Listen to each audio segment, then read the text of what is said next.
ശ്രീ വിജയ്, ഒറ്റ കാര്യം, ഈ മണിപ്പൂരിനെ കുറിച്ചുള്ള ആവലാതി എന്തുകൊണ്ടാ മുനമ്പത്തുകാരുടെ കാര്യത്തിൽ ഇല്ലാതെ പോയത്?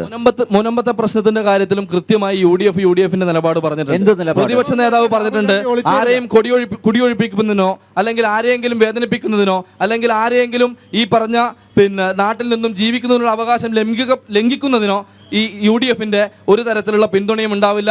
ഈ നാട്ടിൽ എല്ലാവർക്കും ജീവിക്കാൻ, ഒരുപോലെ ജീവിക്കാൻ, ഒരേ സ്വാതന്ത്ര്യത്തോടു കൂടി നടക്കാൻ, ഒരേ സ്വാതന്ത്ര്യത്തോടു കൂടി ഭക്ഷണം കഴിക്കാൻ, ഒരേ സ്വാതന്ത്ര്യത്തോടു കൂടി വസ്ത്രം ധരിക്കാനുള്ള അധിക അവകാശം യു ഡി എഫ് നൽകണമെന്നാണ് യു ഡി എഫിന്റെ ആളുകൾ പറഞ്ഞിട്ടുള്ളത്. നിലപാട് വ്യക്തമായി പറഞ്ഞു. വഖഫ് നിയമ ഭേദഗതിക്കെതിരെ പ്രമേയം പാസാക്കിയപ്പോ ഭരണപക്ഷത്തോടൊപ്പം നിങ്ങളും കൈകോർത്തില്ലേ? എന്തുകൊണ്ട്? അവിടെ താമസിക്കുന്ന ഒരുപാട് ആളുകളുടെ കിടപ്പാടമാണ് നഷ്ടപ്പെട്ടു പോകുന്നത്. എവിടെ? വഖഫ് ഭൂമി എന്ന് പറഞ്ഞ് നിങ്ങൾ ഇപ്പൊ ഇതാക്കുന്ന സ്ഥലത്ത് വഖഫ് ഭൂമി അല്ലേ അത്? മുനമ്പത്ത് ഇന്ന് ആദ്യമായിട്ട് വന്നതാണോ ഈ വിഷയം? ഈ രാജ്യത്ത് ഇത് ആദ്യമായിട്ട് വന്നതാണോ?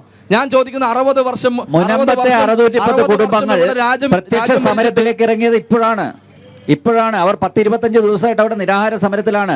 നിങ്ങളുടെ ഏതെങ്കിലും ഒരു നേതാവ് അങ്ങോട്ട് പോയിട്ടുണ്ടോ? തുടക്കത്തിൽ പറഞ്ഞതുപോലെ ഈ ചർച്ചയുടെ നിങ്ങളുടെ ഉദ്ദേശം എന്ന് പറയുന്നത് ഇത് പൂർണ്ണമായും വർഗീയപരമായ ഒരു ചർച്ചയിലേക്ക് ഇതിനെ കൊണ്ടുപോയി പാലക്കാട് ഉപതെരഞ്ഞെടുപ്പിൽ ഇവിടുത്തെ വികസന മുരടിപ്പും ചർച്ച ചെയ്യാൻ നിങ്ങൾ തയ്യാറാവുന്നില്ല എന്നുള്ളതാണ് ഏറ്റവും വലിയ ഉദാഹരണം. ഞാൻ BJPയുടെ പ്രതിനിധിയെ വെല്ലുവിളിക്കാൻ ആഗ്രഹിക്കുന്നു. ഈ തെരഞ്ഞെടുപ്പിൽ പാലക്കാട് മുനിസിപ്പാലിറ്റിയുടെ വികസന മുരടിപ്പും ചർച്ച ചെയ്തുകൊണ്ട് വോട്ട് നേടാൻ ഇവർ തയ്യാറുണ്ടോ?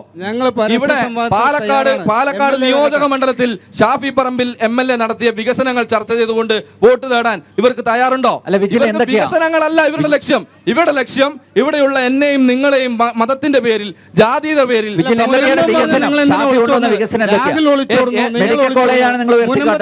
മെഡിക്കൽ കോളേജ് എന്താ വികസനമല്ലേ? KSRTC terminal വികസനമല്ലേ? ഉത്സവം നടക്കുകയാണ്. മെഡിക്കൽ കോളേജ് പൂർണ്ണസജ്ജമായി പ്രവർത്തിക്കുന്നുണ്ടോ? ഞാൻ പറയുന്നത് മെഡിക്കൽ കോളേജ് പൂർണ്ണസജ്ജമായി പ്രവർത്തിക്കുന്നുണ്ടോ? അവിടെ ശസ്ത്രക്രിയ നടത്താൻ പറ്റുമോ? അവിടെ ഡോക്ടർമാരുണ്ടോ? അവിടെ എക്യുപ്മെന്റ്സ് ഉണ്ടോ?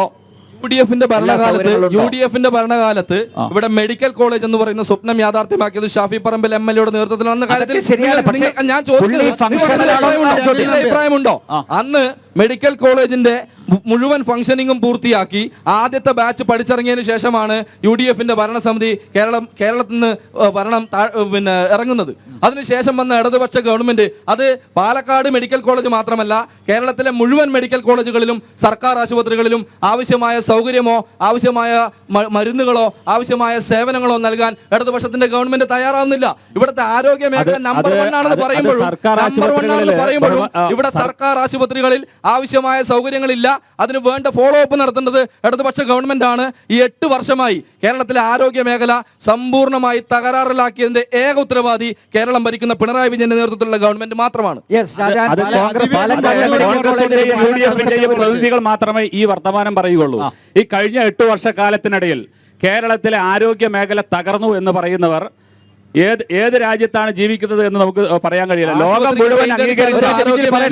മുഴുവൻ അംഗീകരിച്ചതാണ് ഈ കേരളത്തിലെ പൊതുജന ആരോഗ്യ സംവിധാനം എന്ന് പറയുന്നത്. UDF ഭരിക്കുമ്പോൾ ഇവിടെയുള്ള അവസ്ഥ അല്ല, കോവിഡിൽ ഞാനും നിങ്ങളെല്ലാം അനുഭവിച്ചാണല്ലോ. ലോകം മുഴുവൻ ഈ പറയുന്ന അമേരിക്ക ഉൾപ്പെടെ അടച്ചിട്ട് വീട്ടിലിരുന്നിട്ട് പട്ടിണി കിടന്ന ആളുകൾ ചത്തു വീണപ്പോ ഈ കേരളത്തിലെ ഇടതുപക്ഷ ജനാധിപത്യ മുന്നണിയുടെ ഗവൺമെന്റ് ആളുകളെ വീട്ടിലിരുത്തിക്കൊണ്ട് കിറ്റ് കൊടുത്ത് അവന് വേണ്ട എല്ലാ സൗകര്യവും കൊടുത്ത് അവനെ ജീവിതത്തിലേക്ക് തിരിച്ചു കൊണ്ടുവന്നത് ഈ കേരളത്തിൽ പിണറായി വിജയൻ ഭരിക്കുന്ന സംസ്ഥാനത്ത് മാത്രമേ ഉള്ളൂ. BJP ഭരിക്കുന്ന UPയിലില്ല, കോൺഗ്രസ് ഭരിക്കുന്ന സംസ്ഥാനങ്ങളിൽ ഉണ്ടായിരുന്നില്ല. അത് കേരളത്തിലെ പൊതുജനാരോഗ്യ സംവിധാനമാണ്. ഈ കേരളത്തിലെ ഇടതുപക്ഷ ജനാധിപത്യ മുന്നണി കഴിഞ്ഞ 8 വർഷക്കാലത്തിനിടയ്ക്ക് ഈ കേരളത്തിലെ പ്രാഥമിക ആരോഗ്യ കേന്ദ്രങ്ങളെ കുടുംബാരോഗ്യ കേന്ദ്രങ്ങളായി ഉയർത്തി. ഉച്ചവരെ മാത്രമുണ്ടായിരുന്ന ഡോക്ടറുടെ സേവനം വൈകുന്നേരം വരെ ആക്കി. പഞ്ചായത്തുകളിൽ താലൂക്ക് ആശുപത്രികൾ, ജില്ലാ ആശുപത്രികൾ, മെഡിക്കൽ കോളേജുകൾ ഇതെല്ലാം തന്നെ മെച്ചപ്പെട്ട ചികിത്സയും സൂപ്പർ സ്പെഷ്യാലിറ്റി സൗകര്യങ്ങളും ഏർപ്പെടുത്തുകയുണ്ടായി. ഇവിടെ UDFന്റെ പ്രതിനിധി പറഞ്ഞതുപോലെ തറക്കല്ലിട്ട് പോയി. കണ്ണൂർ വിമാനത്താവളത്തിന് തറക്കല്ലിട്ടിട്ടുണ്ടായിരുന്നു. അതുപോലെ തന്നെ എറണാകുളത്തെ മെട്രോയ്ക്ക് തറക്കല്ലിട്ടിട്ടുണ്ടായിരുന്നു. ഒരുപാട് കല്ലുകൾ ഇട്ടിട്ടുണ്ടായിരുന്നു. UPA ഗവൺമെന്റിന്റെ കാലത്ത് ഇവിടെ നമ്മുടെ കോട്ട മൈതാനത്ത് കോച്ച് ഫാക്ടറി, കഞ്ചിക്കോടുള്ള കോച്ച് ഫാക്ടറിക്ക് കോട്ട മൈതാനത്ത് തറക്കല്ലിട്ടവരാണ് UDFക്കാർ. അത്തരത്തിലുള്ള തറക്കല്ലുകൾ ഒരുപാട് കേരളം കണ്ടു, പാലക്കാട് ജില്ലയും കണ്ടു. മെഡിക്കൽ കോളേജിനെ മെഡിക്കൽ കോളേജാക്കി മാറ്റിയത് കേരളത്തിലെ ഇടതുപക്ഷ ജനാധിപത്യ മുന്നണിയാണ്. അത് പാലക്കാടിലെ മെഡിക്കൽ കോളേജ് മാത്രമല്ല, കേരളത്തിലെ മുഴുവൻ ആരോഗ്യ സംവിധാനത്തെയും മെച്ചപ്പെടുത്തുന്നതിന് വേണ്ടിയിട്ട് നിർണായക പങ്കുവഹിച്ചിട്ടുണ്ട് കേരളത്തിലെ ഇടതുപക്ഷ ജനാധിപത്യ മുന്നണി സർക്കാർ. ഷാജഹാൻ, പാലക്കാട്ടെ മെഡിക്കൽ കോളേജ്, ഞാൻ ആ ചോദ്യം ആവർത്തിക്കുകയാണ്, പാലക്കാട്ടെ മെഡിക്കൽ കോളേജിൽ എല്ലാ സൗകര്യങ്ങളും ഉണ്ടോ? ഡോക്ടർമാർ ഉൾപ്പെടെ എല്ലാ സൗകര്യങ്ങളും ഉണ്ടോ? കാരണം ഈ ജനസഭ നടത്തുമ്പോൾ ഈ പ്രബുദ്ധരായ വോട്ടർമാരുടെ ആക്ഷേപം പ്രധാനമായും അതാണ്. പാലക്കാട്ടെ മെഡിക്കൽ കോളേജിലേക്ക് പോകാൻ പറ്റുന്നില്ല, അവിടെ ഡോക്ടർമാരില്ല, അവിടെ സംവിധാനങ്ങളില്ല, സൗകര്യമില്ല എന്നുള്ളത് അത് അഡ്രസ് ചെയ്തു. ഇപ്പൊ താങ്കൾ പറഞ്ഞു ഒറ്റ കാര്യം, മെഡിക്കൽ കോളേജ് കഴിഞ്ഞ കാലങ്ങളിൽ ഘട്ടം ഘട്ടമായിട്ട് അവിടെ വികസനം മാത്രമേ വന്നിട്ടുള്ളൂ. ഒരു ഉയർത്തിക്കൊണ്ട് വന്നിട്ടുള്ള, ഇവിടെ ഇപ്പൊ പറഞ്ഞില്ലേ, ഇവര് ഇറങ്ങി പോകുമ്പോ ഒരു ബാച്ച് കഴിഞ്ഞു എന്നുള്ളത്, ആ ബാച്ച് ജില്ലാ ആശുപത്രിയിൽ വെച്ചിട്ടല്ലേ നടത്തിയത്, ആ ബാച്ചും ആ പഠന സൗകര്യങ്ങളും എല്ലാം. അത് മാറ്റി അവിടെ OP കൊണ്ടുവന്നു, കിടത്ത ചികിത്സയിലേക്കും കൊണ്ടുവന്നിട്ടു. പരിമിതികളുണ്ടാവാം.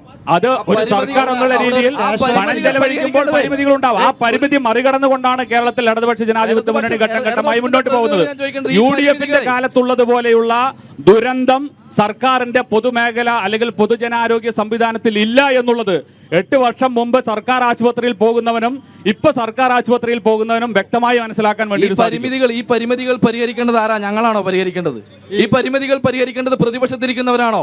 ഭരണപക്ഷത്തിരിക്കുന്ന കേരളത്തിലെ നമ്പർ 1 ആരോഗ്യ നില എന്ന് പറയുന്നത്, ലോകത്തെ നമ്പർ 1 ആരോഗ്യം എന്ന് പറയുന്നത് കേരളത്തിലാണ് എന്ന് നാഴികക്ക് 40 വട്ടം പറയുന്ന ഇവരാണ് പറയുന്നത് കേരളത്തിലെ ആശുപത്രികളിൽ പരിമിതികൾ ഉണ്ട് എന്ന്. പിന്നെ ആ പ്രതിനിധി പറഞ്ഞ വേറൊരു കാര്യം പറയാം, തറക്കല്ലിനെ കുറിച്ച് പറഞ്ഞല്ലോ.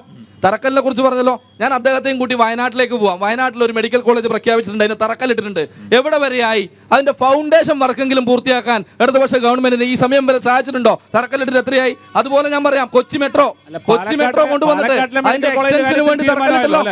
കൊച്ചി മെട്രോയുടെ എക്സ്റ്റൻഷന് വേണ്ടി തറക്കല്ലിട്ടിട്ട് 1 മീറ്റർ എങ്കിലും ആ കൊച്ചി മെട്രോയുടെ പണി പുരോഗമിപ്പിക്കാൻ നിങ്ങൾക്ക് സാധിച്ചോ? നിങ്ങൾ നേരത്തെ പറഞ്ഞു കിറ്റിന്റെയും പെൻഷന്റെയും കാര്യം. എത്ര മാസമായി ഇവിടുത്തെ സാധാരണക്കാർക്ക് ക്ഷേമ പെൻഷൻ കിട്ടിയിട്ട്? ഇവിടുത്തെ സാധാരണക്കാർ മറുപടി പറയട്ടെ.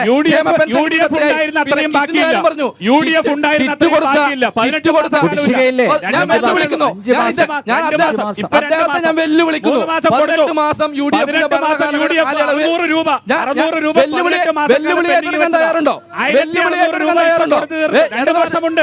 അതിലെ സാമ്പത്തിക പ്രതിസന്ധി കേരളത്തിന്, ആ സാമ്പത്തിക പ്രതിസന്ധിക്ക് എതിരായിട്ട് ഒരക്ഷരം മൂരിയാടാൻ കേരളത്തിൽ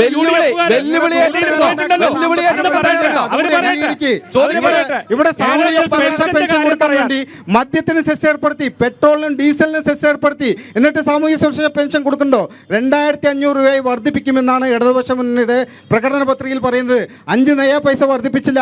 ഇന്ന് 5 മാസത്തെ കുടിശ്ശികയുണ്ട്. അത് മാത്രമല്ല, 65 ലക്ഷം ഗുണഭോക്താക്കൾ ഉണ്ടായിരുന്ന സാമൂഹിക സുരക്ഷാ പെൻഷൻ പദ്ധതിയിൽ ഇന്ന് 50 ലക്ഷം പേര് മാത്രമേ ഉള്ളൂ. 15 ലക്ഷം സാധാരണക്കാരെ ഇവർ മനുഷ്യത്വരഹിതമായി വെട്ടിനീക്കി. ആ പദ്ധതിയിൽ നട്ടാൽ കുറുക്കാത്ത മാനദണ്ഡങ്ങൾ വെച്ചുകൊണ്ട്, അശാസ്ത്രീയമായിട്ടുള്ള കാലഹരണപ്പെട്ട മാനദണ്ഡങ്ങൾ വെച്ചുകൊണ്ട് ഇവിടുത്തെ പാവപ്പെട്ട വയോജനങ്ങളെയും ഭിന്നശേഷിക്കാരെയും കർഷക തൊഴിലാളികളെല്ലാം സാമൂഹ്യ സുരക്ഷാ പെൻഷനിൽ നിന്നും വെട്ടിനിരത്തിയ ഒരു സർക്കാരാണ് ഇടതുമുന്നണി സർക്കാർ.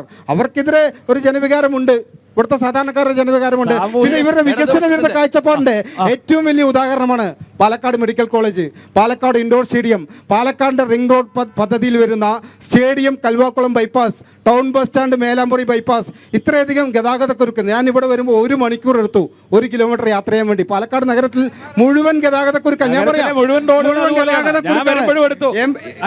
നഗരസഭയ്ക്ക് പരിമിതമായിട്ടുള്ള സാമ്പത്തിക സംവിധാനങ്ങളേ ഉള്ളൂ. MLA ഫണ്ട് ഉണ്ട്, MP ഫണ്ട് ഉണ്ട്. വർഷങ്ങൾക്ക് മുമ്പ് ഇവിടെ പ്രവർത്തനം തുടങ്ങിയ സ്റ്റേഡിയം, കൽവാക്കുളം ബൈപ്പാസ് 1 കിലോമീറ്റർ പൂർത്തീകരിക്കാൻ നിങ്ങൾക്ക് സാധിച്ചോ? Town bus stand, Melamuri bypass, Palakkad medical കോളേജിൽ ഒരു സർജിക്കൽ യൂണിറ്റ് ഉണ്ടോ? ഒരു ICU ഉണ്ടോ? പ്രോമോ കെയർ ഉണ്ടോ? ഡോക്ടർമാരുണ്ടോ?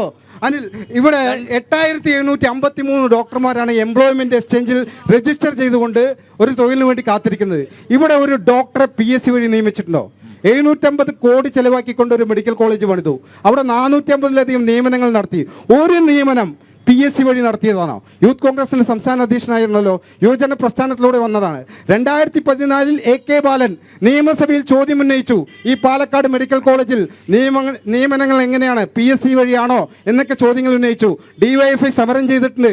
ഇവർ അധികാരത്തിൽ വന്നപ്പോൾ 121 പേരെ നോട്ടുകെട്ടുകളുടെ ബലത്തിൽ നിയമനം ഷാഫി പറമ്പിൽ നിയമനം നൽകിയ 121 പേരെ സ്ഥിരപ്പെടുത്തുന്ന സമീപനമാണ് ഇടതുപക്ഷം സ്വീകരിച്ചത്.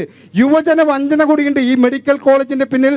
കൊടിയ യുവജന വഞ്ചന കൂടി ഇവിടെ ചർച്ച ചെയ്യപ്പെടണം. ഒരു കെട്ടിടം ഉയർന്നു എന്നല്ലാതെ ഇവിടുത്തെ സാധാരണക്കാരായിട്ടുള്ള ജനങ്ങൾക്ക് ചികിത്സ നൽകാനുള്ള ഒരു സംവിധാനവും 10 വർഷക്കാലമായിട്ട് ആ മെഡിക്കൽ കോളേജിൽ ഉണ്ടായിട്ടില്ല എന്നതാണ് യാഥാർത്ഥ്യം. ഓക്കെ